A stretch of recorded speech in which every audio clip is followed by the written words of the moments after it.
بسم اللہ الرحمن الرحیم۔ السلام علیکم، ویلکم ٹو مہم کہانی۔ چینل کو پلیز سبسکرائب کر دیجئے اور ناول کو لائک ضرور کر دیا کیجئے۔ چلتے ہیں ناول کی طرف۔ موسیٰ اس کو آج یہاں سے لے گیا تو وہ یہی سمجھے کہ میں یہاں اسے پروٹیکٹ نہیں کر سکتا۔ یہ اس کا گھر ہے، گھر میں زیادتی ہو تو حل گھر سے ہی چلے جانا نہیں ہوتا، گھر میں رہ کر جگہ بنانا ہوتا ہے۔ اگر یہاں سے جا کر اس نے واپس آنے سے منع کر دیا تو اس بار میں کچھ نہیں کر پاؤں گا۔ اس کی بات پر موسیٰ نے سر ہلایا اور مسکرا کر اس کا کندھا تھپتھپایا۔ اپنی گاڑی پارک کر کے وہ مخصوص انداز سے نکلتا دوستوں کی طرف بڑھا۔ احمد اور حسن سے مل کر باتیں کرتا آگے بڑھ رہا تھا۔ دلکش چہرے پر بیزاری اور تھکن کے ساتھ ڈارک گلاسز لگے ہوئے تھے جنہیں آج اتارا نہیں تھا۔ کیا بات ہے برو، آج گلاسز نہیں اتارے؟ بلڈنگ میں داخل ہو کر بھی وہ گلاسز لگائے رہا تو احمد نے حیرت سے سوال کیا۔ وہ گہرا سانس بھر کر منہ بنا گیا۔ ابے یار، ساری رات پریزنٹیشن تیار کرتا رہا، آنکھوں کا ستیہ ناس ہو گیا ہے۔ گلاسز اتار کر اس نے فکر مندی سے کہا۔ اس کی نیلی آنکھیں سرخ اور سوجی ہوئی تھی۔ وہ بیوٹی کانشیس بندہ اتنی سی بات پر پریشان ہو رہا تھا۔ اور پرنس، ایسا لگ رہا ہے ڈرنک کرتا رہا ہے، ساری رات بہانہ تو نہیں بنا رہا؟ وہ دیکھ سامنے سے آ رہی ہے تیری پرنسس۔ حسن نے جانچتی نظر سے اسے دیکھا اور کہا لگا کر بتاتے ہوئے اس کی توجہ سامنے سے آتی آئرہ کی طرف کروائی۔ اسٹائلش ڈریسنگ کیے، دراز قد، دارادار حسین سی آئرہ شاہ اسی کی طرف آ رہی تھی۔ عیسیٰ ہنسی دبا کر سامنے دیکھنے لگا۔ اس کو پہلے ہی شک ہے کہ مجھ جیسا شریف انسان ڈرنک یا اسموکنگ کرتا ہے، آج یقین ہو جائے گا۔ وہ گاگلز آنکھوں پر لگائے آہستگی سے بڑبڑایا۔ اس کے دوست اس پر ہنستے آگے نکل گئے۔ آئرہ پاس آ کر رک گئی۔ ہائے عیسیٰ، ہاؤ آر یو؟ وہ نرمی سے مسکرا کر پوچھنے لگی، جبکہ وہ ایک قدم پیچھے ہوتا گہری نظروں سے اس کا جائزہ لینے لگا۔ گرین کیپری ٹخنوں سے کافی اوپر تھا، جس سے سڈول شفاف پنڈلیاں نظر آ رہی تھیں۔ لانگ پیرٹ گرین شرٹ پر گلے میں جھولتا اسٹرالر اور کرلی کیے ہوئے گولڈن بال اس کی گندمی رنگت اور تیکھے نقوش پر کافی اچھے لگ رہے تھے۔ وہ ستائشی نظروں سے دیکھتا، سیٹی کے انداز میں منہ کھول کرتا اسے ہنسنے پر مجبور کر گیا۔ ایسے مت کیا کریں، وہ نروس سی اسے ٹوک گئی۔ کیسے نہ کروں؟ وہ ہنسی دبا کر پوچھنے لگا۔ کچھ نہیں، یہ بتائیں آج گاگلز کیوں لگائے ہوئے ہیں؟ وہ بات بدل کر پوچھنے لگی۔ وہ سنجیدہ ہوا۔ بات سنو آئرہ، یہ اتنا تیار ہو کر کیوں آتی ہو؟ کیا چاہتی ہو؟ تمہیں دیکھتا رہوں؟ وہ اس سے نظر ہٹاتا سنجیدہ آواز میں بولا تو وہ کھلکھلا کر ہنسنے لگی۔ محبت نہ کریں، خیر توجہ دیں تو خوشی بنتی ہے۔ وہ بھی خوش تھی تو دیکھتے رہیں، منع کس نے کیا ہے؟ ادا سے اپنے سنہری بالوں کو جھٹکا دے کر بولی۔ دیکھوں گا اور پورے حق سے دیکھوں گا، بس تم ذرا اپنا حلیہ اس قابل کر لو کہ عیسیٰ خان اعتماد سے دیکھ سکے۔ وہ اس کے ساتھ قدم بڑھاتا آہستگی سے سمجھانے لگا، جیسے لڑکیوں کی نظر اس کے گرد گھومتی تھی وہ بخوبی دیکھتا تھا۔ لڑکے اسی طرح آئرہ کو دیکھتے تھے۔ یہ بات اسے بہت چبھتی تھی، مگر آئرہ سمجھتی نہیں تھی۔ آپ جس دن مجھے اپنا بنائیں گے نا عیسیٰ، اسی دن خود کو بدل لوں گی، ابھی یہ حق نہیں جتائیں۔ وہ خفگی سے بولتی اس کا ہاتھ تھام گئی۔ وہ ہنس پڑا۔ بس اس کے نام سے اپنا نام جوڑنے کے لیے بہانے بنا رہی تھی، وہ سب جانتا تھا۔ بنا لوں گا اپنا بھی، بس میرا لاسٹ ایئر کمپلیٹ ہونے دو۔ اس کے ہاتھ سے اپنا ہاتھ نکال کر مسکراتے ہوئے بولا اور بائی کرتا دوسری طرف نکل گیا۔ وہ چمکتی آنکھوں سے اپنا ہاتھ دیکھنے لگی جہاں اس کا نرم لمس اب بھی محسوس ہو رہا تھا۔ عجیب انسان تھا، ویسے تو خوب گھل مل گیا تھا، مگر نہ کبھی خود چھوتا تھا نہ چھونے دیتا تھا۔ وہ اس بات پر اور بھی زیادہ مر مٹتی تھی اس پر، مگر رہ نہیں سکتی تھی۔ کبھی کبھی حق سے اس کا ہاتھ تھامنا اچھا لگتا تھا اسے۔ اب تو کچھ وقت سے وہ آئرہ کے ساتھ کافی فرینک ہو گیا تھا، شاید موقع دے رہا تھا اسے۔ وہ اتنے میں ہی خوش تھی۔ اس کی مرضی کے برعکس ڈریسنگ کر کے وہ اسے آزماتی تھی کہ جلد رشتہ بھیجے، مگر وہ کافی متحمل سے کام لے رہا تھا۔ آئرہ سارا دن اپنا ہاتھ دیکھتی مسکراتی رہی، جانے کب وہ وقت آئے گا جب خود عیسیٰ خان آگے بڑھ کر اس کا ہاتھ تھامے گا۔ وہ اپنے کمرے میں بیٹھی تھی، اب سختی سے لب بھیجے ہوئے تھے، گال پر شدید جلن ہو رہی تھی، اس سے کئی زیادہ جلن دل میں ہو رہی تھی اپنی تذلیل اور بے عزتی پر۔ بھیگی آنکھوں سے آنسو بہہ رہے تھے، کپ کپاتے ہاتھوں سے سائڈ ٹیبل ٹٹول کر موبائل اٹھایا اور بہتی آنکھوں سے آنی کا نمبر تکتی جا رہی تھی۔ انہیں کال کر کے کہہ دے تو کیا ہوگا؟ وہ ڈر جائیں گی، پریشان ہو جائیں گی۔ وہ اب ہارٹ پیشنٹ تھی، وہ بھی پریحان کی وجہ سے بنی تھی۔ نفی میں سر ہلا کر پریسا کا نمبر نکالا۔ وہ کیا کر سکتی تھی، وہ تو پاکستان میں بھی نہیں تھی۔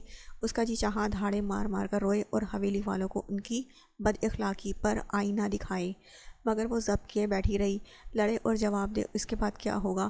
وہ لوگ دھکے مار کر نکال دیں گے۔ وہ ریما کو کال ملا گئی، بیڈ کے پاس نیچے زمین پر بیٹھی سسک رہی تھی۔ بھوک اور مسلسل رونے سے اب سر شدید درد کرنے لگا تھا۔ ریما نے کال اٹھائی۔ ہان کیسی ہو، کیا کر رہی ہو؟ بہت مس کیا یار۔ ریما کی مسکراتی آواز پر اس کا دل بھر آیا۔ روتے ہوئے اسے منال کی ساری بات بتانے لگی۔ ہان تم ہی پاگل ہو، میں تو جانتی تھی منال خانزادہ حدید کے لیے ایسی ہی پاگل ہے۔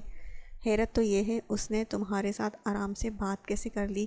ریما نے ساری بات کے جواب میں تعصب بھری سانس بھر کر کہا۔ ریما میں خانی بیگم کو بتانا چاہتی ہوں کہ یہ سب بس ایک ڈر تھا جو منال نے ہی دیا تھا۔ وہ روتے ہوئے بول رہی تھی۔ خانی بیگم کے الفاظ اس کے دل کو چیر رہے تھے۔ تھپڑ نے اوسان خطا کر دیے تھے، مگر اب وہ اپنی ذات کو کلیئر کرنا چاہتی تھی۔ پر یہاں منال نے حدید کے لیے ڈر نہیں دیا تھا۔ ریما نے اسے ہوش کی دنیا میں پرکھا۔ وہ ڈھیلی پڑ گئی۔ منال کو یہی لگتا ہے تم نے جان بوجھ کر حدید سے بات کی، اس کے آفس میں گئی۔ اسے واقعی یہی لگتا ہے۔ اس نے تمہیں حدید کا نمبر دیا ہی نہیں تھا۔ وہ یہ بات قسم کھا کر کہہ سکتی ہے۔ کیا تمہارے پاس کوئی گواہ ہے کہ تم نے وہ سب غلطی سے کیا؟ مجھے یقین ہے تم پر تمہاری فیملی پر یقین کر سکتی ہے۔ مجھے یقین ہے تم پر تمہاری فیملی بھی یقین کر سکتی ہے، کیونکہ ہم تمہیں جانتے ہیں، باقی سب نہیں جانتے تم کون ہو اور کیسی ہو۔ ریما نرمی سے سمجھانے لگی۔ پر یہاں ساکت بیٹھی تھی۔ اس کے پاس کوئی ثبوت نہیں تھا۔ حد تو یہ تھی کہ وہ اپنی شادی طے ہونے کے بعد بھی حدید کے آفس جا چکی تھی۔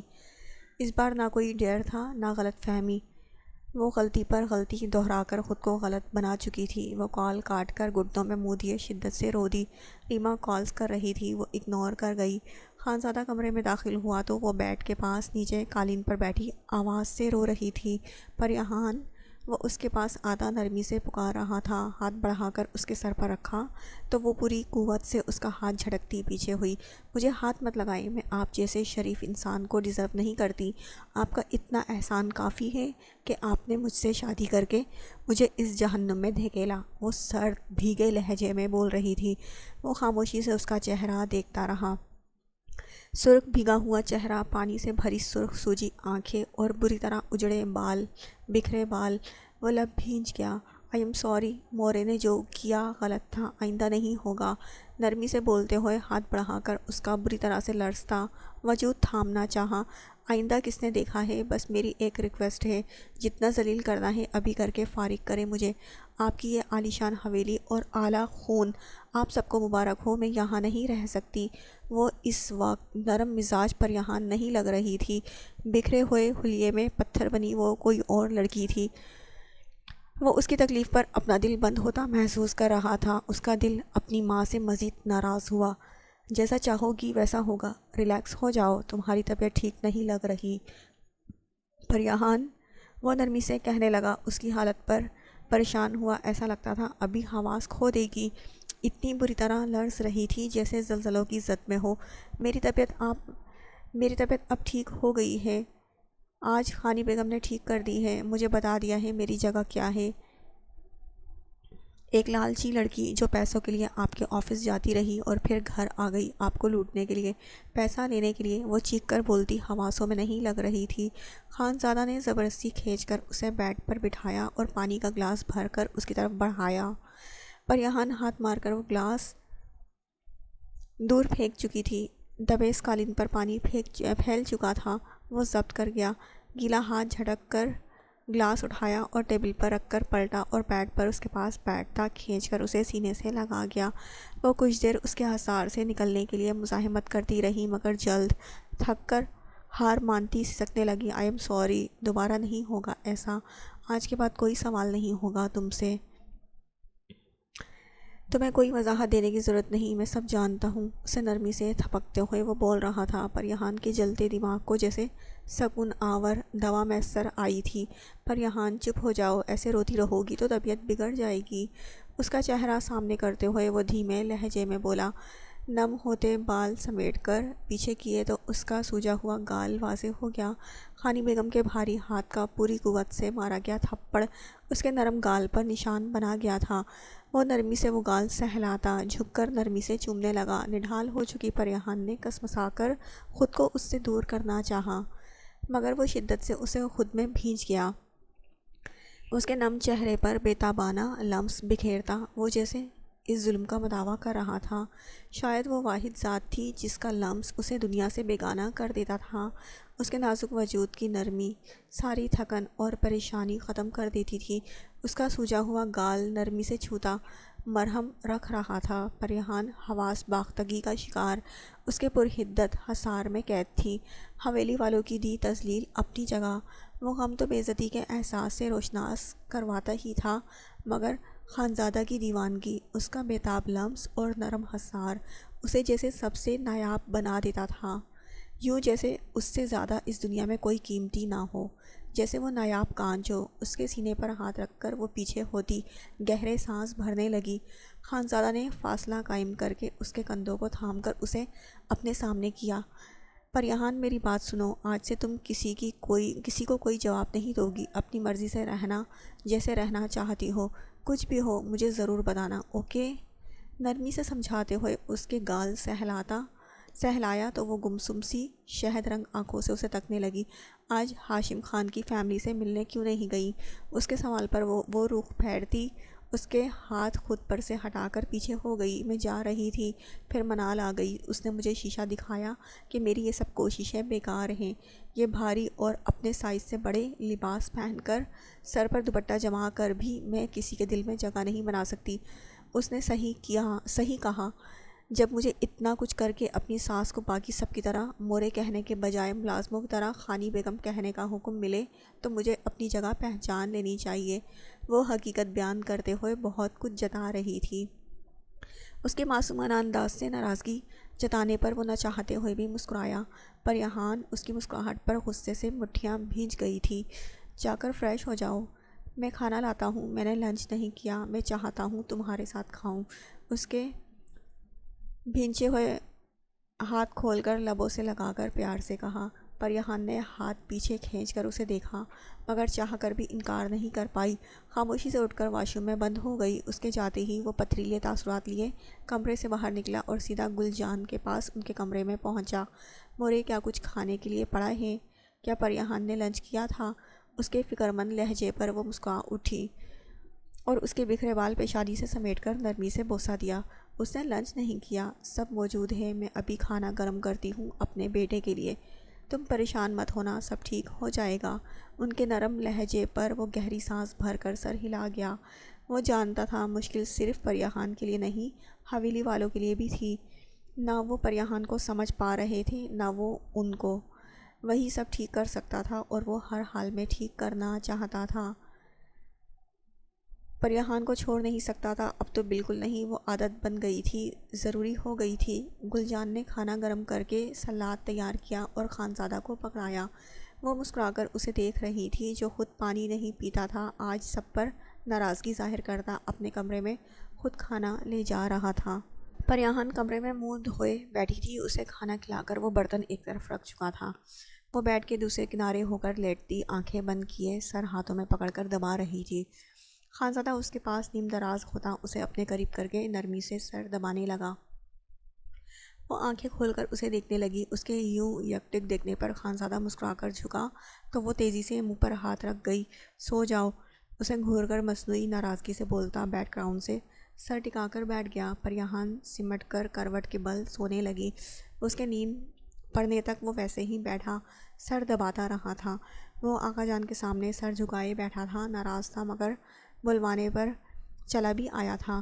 خان، تمہاری دادی کے گزر جانے کے بعد میں نے خانی کو یہاں بہو بن کر آتے پوری حویلی کی ذمہ داری سونپ دی تھی، جو اس نے اتنے بہترین طریقے سے سنبھالی کہ پورے علاقے میں ہماری حویلی کا نظام سب سے مشہور ہے۔ یہاں کا رہن سہن، اطوار اور تہذیب، ایک بھی فرد یا چیز یہاں سے وہاں نہیں ہونے دی اس نے یہاں حکومت کی ہے، کسی کی آج تک جرات نہیں ہوئی اس کی بات سے انکار کرے۔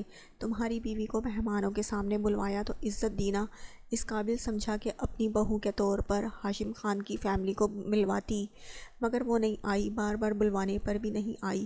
طبیعت بھی خراب تھی تو آ جاتی، مل کر چلی جاتی۔ ایسی بد تہذیبی آج تک یہاں کسی بیٹی نے نہیں دکھائی۔ وہ آہستگی سے بولتے ضبط کر رہے تھے، ورنہ یہ بات انہیں بھی کافی گراں گزری تھی۔ خانزادہ نے گہرا سانس بھرا مگر کچھ بولا نہیں۔ اگر وہ ایسا رویہ رکھے گی تو ہم کبھی قبول نہیں کریں گے اسے کبھی یہاں کی بہو والا احترام نہیں ملے گا۔ ملازماؤں نے خانی کی ڈانٹ سے پہلے اس کی بغاوت بھی ملاحظہ کر لی ہے، خوب عزت کروا رہی ہے وہ تمہاری بھی اور ہماری بھی۔ آغا جان نے پیچ و تاب کھاتے ہوئے سرد لہجے میں کہا، آئندہ نہیں کرے گی، ایسا سمجھا دیا ہے، اور آئندہ بہروز خان کے گھر والوں سے اسے ملوانے کی ضرورت بھی نہیں، میں منع کر چکا ہوں اسے۔ وہ اس کی طرف سے صفائی دیتا آدھا الزام خود پر لے گیا۔ آغا جان نے تعصب سے نفی میں سر ہلایا، ٹھیک ہے، اپنی مورے سے ناراضگی ختم کرو، کل سے کمرے میں بند ہے، اسے خوف ہے تم حویلی چھوڑ کر چلے جاؤ گے۔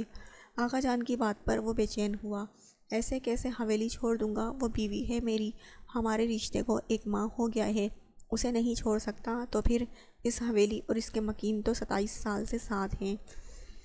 ہر رشتے کی اپنی ضرورت ہے، میں نہ اپنی بیوی کو چھوڑ سکتا ہوں نہ حویلی والوں کو۔ وہ نرمی سے بولتا، ان کے سب خوف زائل کر گیا، ان کی گردن فخر سے تن گئی، آنکھیں چمک اٹھی۔ وارث کی خوشی کب دے رہے ہو، تمہارے خاطر اتنا کر سکتے ہیں کہ ہمارے وارث کی ماں کو اس حویلی میں احترام دیا جائے، اسے یہاں مقام دلوانا ہے تو ہمیں وارث دو، پورا مہینہ ہو گیا ہے شادی کو۔ منہ سے کہنا پڑا، تم بچے تو نہیں کہ سب کی خواہش نہ سمجھ سکو۔ آغا جان کی بات پر وہ انہیں دیکھتا نظریں چرا گیا۔ یہاں آئے دن نئی مصیبت پر یہان لڑنے مارنے پر تل آتی ہے اور انہیں وارث کی پڑی تھی۔ وہ آہ بھر کر رہ گیا، ہمیں یہ خوشخبری اگر تم سے نہ بھی ملی تو ہم داور اور یاور کی طرح تمہیں ایسے بے نام نہیں گھومنے دیں گے۔ 10 شادیاں کروانی پڑی کروائیں گے۔ ان کی بات پر وہ اس کے ماتھے پر بل پڑے تھے۔ وہ انہیں گھورنے لگا، بلیک میل کر رہے ہیں مجھے، دھمکا رہے ہیں۔ خانزادہ کے بھپرے ہوئے لہجے پر وہ ٹانگ پر ٹانگ چڑھاتے سکون سے اسے دیکھنے لگے، دھمکی سمجھنا چاہو تو وہی سمجھ لو، زیادہ وقت نہیں تمہارے پاس۔ اس بار وہ بھی مدھم پڑے، اس روب سے بول رہے تھے۔ وہ اٹھ کر کپڑے جھاڑ کر تنفن کرتا وہاں سے چلا گیا۔ خان یوسف پیچھے سے کہا لگا اٹھے، خانزادہ کو ہاتھ میں کرنے کا یہی حل تھا۔ پچھلے 1 سال سے حویلی کے وارث کی چاہ میں وہ خانزادہ کو شادی کرنے پر زور دے رہے تھے۔ جب وہ شادی کر چکا تھا تو وہ خاموش گھوم رہا تھا، مگر خان یوسف کا صبر اب جواب دینے لگا تھا۔ خانزادہ سر جھٹکتا خانی بیگم کے کمرے میں گیا تو وہ اندھیرا کیے خاموش سی پڑی تھی۔ مورے آپ ٹھیک ہیں؟ اس نے قریب جا کر نرمی سے مخاطب کیا تو وہ جھٹکے سے اٹھ بیٹھی۔ خانزادہ میرا بیٹا، مورے قربان۔ ان کے تڑپتے الفاظ اور نم لہجے نے ہی ظاہر کر دیا کہ وہ خانزادہ کے غصے سے کتنی پریشان ہو گئی تھیں۔ انہیں سینے سے لگاتا ان کی پیشانی چوم گیا، مورے کل کے لیے معاف کر دیں، آپ کا خانزادہ بیوی کے معاملے میں تھوڑا زیادہ جذباتی ہے۔ اس کے چہرے پر پڑا تھپڑ مجھے اپنے اوپر محسوس ہوا تھا، تبھی تکلیف سمجھ نہیں پایا کسے کیا کہا ہے۔ ان سے معافی مانگتے ہوئے وہ اپنی کیفیت بھی بیان کر گیا۔ وہ خاموشی سے اسے سینے سے لگائے بیٹھی رہی، میں آپ سب کو چھوڑ کر کبھی نہیں جاؤں گا مورے۔ میں ان بزدل بیٹوں میں سے نہیں ہوں جو بیوی کی محبت میں ماں کی ساری عمر کی محبت بھلا دے۔ وہ ان کا خوف دور کرنا چاہ رہا تھا تاکہ وہ پہلے جیسی ہو جائیں، روبدار اور طرادار۔ خانی بیگم خوف سے آزاد ہوتی مسکراتی، اپنی بیوی سے کہہ دینا میرے سامنے نہ آیا کرے، اپنی مرضی سے رہے، اب میں اسے کچھ نہیں کہوں گی، شہر کی لڑکی ہے، شاید ہمارے طور طریقوں میں فرق ہے، اور وہ فرق اسے سیکھنا بھی نہیں ہے۔ وہ سنجیدگی سے بولتی پریہان سے دستبرداری اختیار کر رہی تھی۔ وہ چپ سا ہو گیا، وہ ایسا کبھی نہیں چاہتا تھا پریہان حویلی میں سب سے الگ اور اکیلی رہے، مگر فی الحال یہی مناسب حل تھا۔ اس نے خاموشی اختیار کر لی، مگر پریہان کے ساتھ جانے کتنے روز حویلی والے ایک نہ نظر آنے والے فرد کی طرح پیش آنے لگے تھے۔ وہ گلجان بیگم سے بات کرتی یا پھر کمرے میں بند اکیلی پڑی چڑچڑی ہونے لگی تھی۔ عیسیٰ یار کیا مسئلہ ہے، تم یہاں آئے کیوں ہو؟ تمہارے حدیب لالا صاحب آج لیٹ ہو گئے ہیں، ان کا ویٹ کرو۔ ان کے روم میں بیٹھ کر موسیٰ عادت کے عین مطابق بھڑک کر بول رہا تھا، وہ آفس میں بیٹھا تھا جب عیسیٰ اس کے پاس وہیں پہنچا تھا اور کب سے مسلسل سر کھا رہا تھا۔ لالا کہا نا کام ہے ضروری، رسی جل گئی بل نہ گیا۔ وہ ناک چڑھا کر بولتا، موسیٰ کا دماغ خراب کر گیا، شٹ اپ، دفع ہو جاؤ یہاں سے۔ 1 گھنٹے کا کام لے کر بیٹھا تھا، تمہاری مہربانی سے 2 گھنٹوں میں بھی نہیں کر پایا۔ وہ دانت کچکچا کر بولتا، لیپ ٹاپ پڑک کی آواز سے بند کر گیا۔ عیسیٰ یوں بیٹھا رہا جیسے وہ دیوار سے بات کر رہا ہو۔ مجھے لگتا ہے حدید لالا نے واقعی لالچی لڑکی سے شادی کر لی ہے۔ منال ہاشم ملی تھی مجھے کل مال میں، اس نے جو مجھے بتایا، مطلب ڈیر کے بہانے انہوں نے جان بوجھ کر حدید لالا کا نمبر لیا، باتیں کی، ان کے آفس گئی، اور ایک بات جو شاید لالا نے ابھی کسی کو نہیں بتائی۔ عیسیٰ سنجیدہ ہو کر بولتا، موسیٰ کو چونکا گیا، کیا بات؟ عیسیٰ تم اس معاملے سے دور رہو بس۔ موسیٰ نے اسے سختی سے پاس رکھنا چاہا تھا۔